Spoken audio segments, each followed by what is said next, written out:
Welcome back, everybody, to the Mad Salvi here, doing some Pokemon ZA Legends, Pokemon Legends ZA, taking a look at what they have here.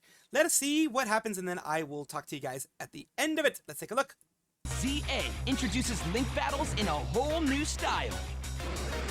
Get ready for intense four-player mayhem. Still looks like old, like Wii graphics, in my opinion. In the ZA Battle Club. They haven't really tried to do very much. Is 3 minutes. In the sense of the trainer who defeats the most Pokemon will be the winner. The match has begun.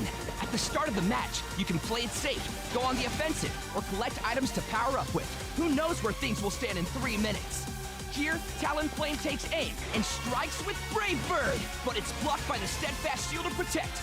Gyarados quickly counters with Waterfall. Okay. It's super I mean, it's effective. okay. Talonflame goes down. But, like, it still feels like trainer almost who Nintendo defeated it earns 64-esque 1 with the moves. But there's no time to relax.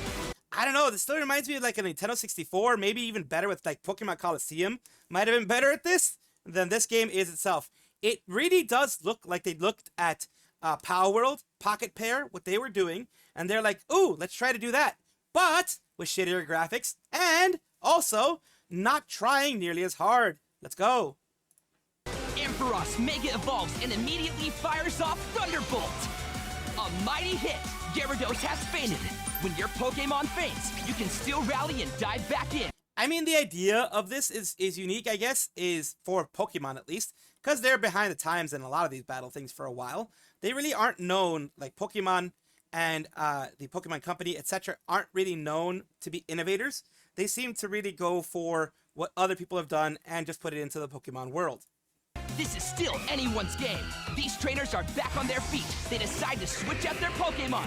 1.5 minutes left. We're halfway through. This is like through. A battle royale. Mega Ampharos's battle with Go-Goat is heating up. Whoa! Furfrou barrels in from the side with Hyper Voice. Both weakened battlers go down. And very, I don't know, it's like one-dimensional in the way that they're doing things. It's not like very much like, wow, it's you know, dynamic. It's insane. They're moving around so much. No, they're just in one area doing their moves. It's kind of, that's what makes it, like, I don't know, feel different than what I expected for a brand new, amazing title. That's 2 points at once. The trainer changes Pokemon again and presses on. 10 seconds left on the clock. And this trainer's... Heck, Pokemon Unite did a better job than this is doing. Full up on Mega Power. Dragonite Mega evolves. And it unleashes a raging Draco Meteor! That's all 3 opponents down!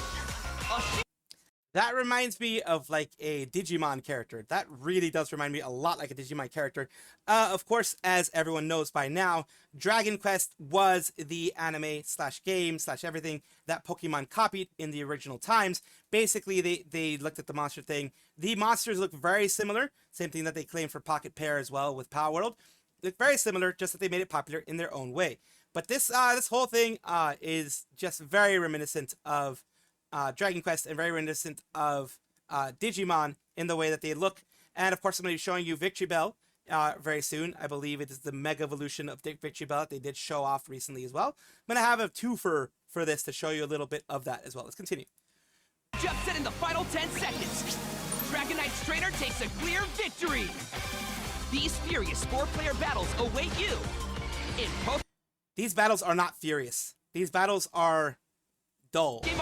They look dull. They just have a lot of bright colors. In my opinion, they look very dull. They just have a lot of bright colors, and that's the problem that I have with the Pokemon games as of right now.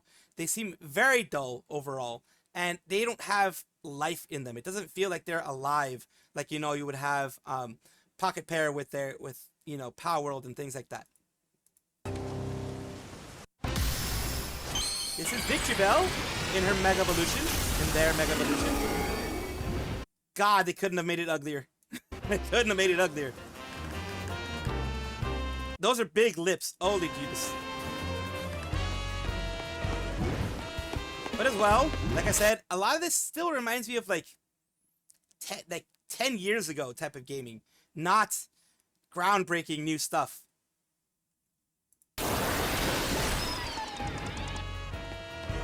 But yeah, basically you have all the stuff that they can do, all the looks of it and everything like that. Just new information out with Victory Bell and their new design. That is where I wanted to end this part. And of course, you guys can absolutely disagree with me in the comments down below.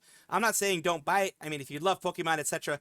I haven't liked the Pokemon game for a while now, in the sense of I think the Game Boy era and like the N64, Wii, that type of stuff. That era was the better era of it. Once it moved to the Switch, they seem to have gotten lazy with the Switch stuff, and Switch 2, same laziness seems to show, in my opinion.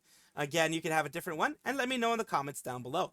Appreciate you being here, appreciate you listening to my stuff, and appreciate your angry comments, whatever they may be, down below. Thank you so much for watching. This is the Mad Salvi, this time giving you full-on, my own spin on it, instead of watching and reacting a little bit, give you my own spin on this whole Pokemon Legends Z&A. And whether it's worth buying, if you're a huge Pokemon fan, you're going to buy it either way. But if you're looking to get into a Pokemon game, I think this is not it. Then that's my take.